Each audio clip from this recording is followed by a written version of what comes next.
এখানে তামিম তার ফিডব্যাক ছিল, তামিম প্লেয়ার, এখানে সমস্ত প্লেয়াররা ছিল, কারেন্ট প্লেয়ার, এক্স প্লেয়ারদের সমন্বয় করেছিল। এবং আমাদের গত কমিটিতে যারা ছিলেন তাদের ম্যাক্সিমাম ইনঅ্যাক্টিভ ছিলেন। প্রেসিডেন্টও রিজাইন করেছেন এবং আজকে আমাদের যে জেনারেল সেক্রেটারি ছিলেন দেবু, উনিও অ্যাকসেপ্ট করে নিয়েছেন, নিজে থেকে অ্যাকসেপ্ট করে নিয়েছেন যে উনি ডিসকন্টিনিউ করছেন। তা আমরা নতুন কমিটির মাধ্যমে জিনিসটাকে আবার সামনের দিকে এগিয়ে নেওয়ার চেষ্টা করছি। আমরা কিছু senior player plus current player এবং অনেক ক্রিকেটারদেরকে নিয়ে বসছি আমরা, যেহেতু আমরা কোয়াপকে নিয়ে একটা সুন্দরভাবে আবার যেন আমরা করতে পারি, সেই হিসাবে সবার মতামত নিয়ে আমরা কিন্তু কিছু সিদ্ধান্ত নিয়েছি। একটার মধ্যে হলো যে আমরা গত কমিটিতে যারা ছিল ওটা আপাতত আমরা স্থগিত রেখে এখন নতুনভাবে আমরা অ্যাডহক কমিটি করেছি এবং সেটাতে আমরা হেড করেছি সেলিম সাহেদকে। তার সাথে আমাদের ডিভিশনে যতগুলো ক্যাপ্টেন আছে এই মুহূর্তে যারা, ওদের নিয়ে আমরা অ্যাডহক কমিটি একটা করেছি। সেটার মধ্যে হলো সেলিম সাহেদ আছে, রাহুল আছে, নান্নু ভাইকে রেখেছি, আমরা সুমন আছে এবং দেবু, এই 5 জনকে নিয়ে এবং বাকি 8টা ক্যাপ্টেন, 8টা ডিভিশন থেকে 8টা ক্যাপ্টেন নিয়ে আমরা একটা মানে 8টা যে টিমের যে ক্যাপ্টেন আছে ওদেরকে নিয়ে আমরা আপনার একটা অ্যাডহক কমিটি করেছি এবং এরা ফিউচারে সিদ্ধান্ত নেবে আমরা কিভাবে কি করবো। এবং বাকিটা যেহেতু আমরা হেড করেছি সেলিম সাহেদকে ইলেকশন টিলেকশন ব্যাপারে, ও আপনাদেরকে এক্সপ্লেন করবে। জি, আপনি অ্যাডহক কমিটির প্রধান, আপনার প্ল্যানিংটা কি? আসলে কতদিন লাগবে সবকিছু গুছিয়ে এনে নির্বাচন দেওয়া, বা কি প্রক্রিয়ায় নির্বাচনটা হবে?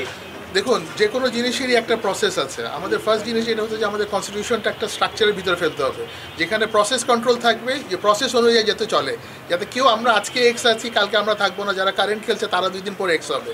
সো আমরা সিস্টেমটা ডেভেলপ করার চেষ্টা করবো, কনস্টিটিউশনটা আপগ্রেড করার চেষ্টা করবো।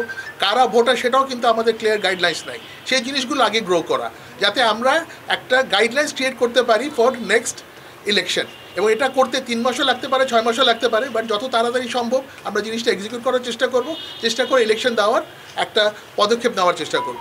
That is our plan initially. President তো মানে সাবেক প্রেসিডেন্ট, যেহেতু আপনারা ভেঙে দিয়েছেন, তিনি তো 6-7 মাস ধরে নেই, অ্যাক্টিভ না। আসলে তিনি না থাকার পরেও কি আসলে প্রসেসটা কি, যেহেতু ভেঙে দিয়েছেন?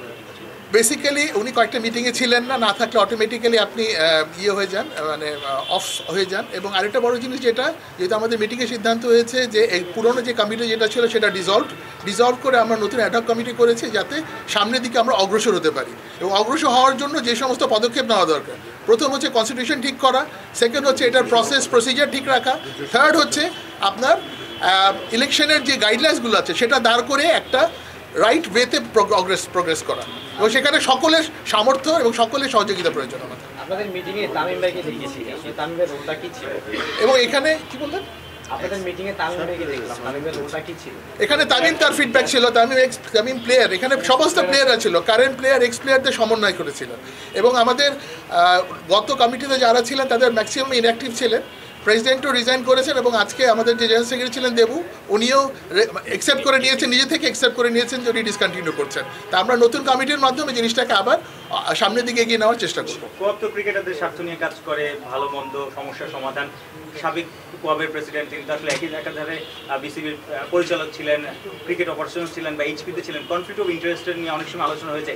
এবার আপনাদের প্ল্যানটা কি? আসলে আমরা তো স্বার্থটা সেভাবে কাজে দেবে না। আমরা এই বিষয়গুলো আলোকপাত করব এবং সেটার আলোকে আমরা কনস্টিটিউশনটা একটু ঢালাইভাবে সাজানোর চেষ্টা করব, যাতে একটা ট্রান্সপারেন্ট সিস্টেম গ্রো করে। কারণ একটা জিনিস খেয়াল রাখতে হবে যে যারা খেলোয়াড় তারা কোনো না ভাবে ক্রিকেট বোর্ডের সাথে সম্পৃক্ত, কেউ হয়তো ডাইরেক্টলি, কেউ হয়তো ইনডাইরেক্টলি। সো আমরা সেই জিনিসগুলোর একটা নীতি নির্ধারণ করার চেষ্টা করবো এবং নীতি নির্ধারণ অনুযায়ী অগ্রসর হওয়ার চেষ্টা করবো। একটা প্রশ্ন ছিল, সেটা হচ্ছে যে কোয়াপ প্রতিষ্ঠিত হওয়ার পর থেকে এ পর্যন্ত ক্রিকেটারদের সাথে কতটা ছিল, কোয়াপ সরব ছিল? আমরা লাস্ট বিপিএলও দেখেছি ক্রিকেটাররা যখন বেতন পাচ্ছেন না, পাচ্ছেন না, এইখানে কোয়াপকে খুব একটা ওইভাবে রেস করতে দেখি না। দেখুন, আমরা চেষ্টা করব যতখানি স্ট্রংলি জিনিসগুলো হ্যান্ডেল করা যায়। আর একটা জিনিস কি, দেখুন, কেউ পারফেক্ট না, সবাই সবার দিক থেকে চেষ্টা করে। যারা আগে ছেলেছেন তারা তাদের মতো চেষ্টা করেছেন, সামনে যারা আসবেন তারাও তাদের মতো চেষ্টা করবে। বাট আমরা যে জিনিসটা চাই যে গাইডলাইন্স তৈরি করে দেওয়া, একটা স্ট্রাকচার তৈরি করে দেওয়া, যে সিস্টেমের ভিতরে থেকে অর্গানাইজেশন গ্রো করে। Thank you.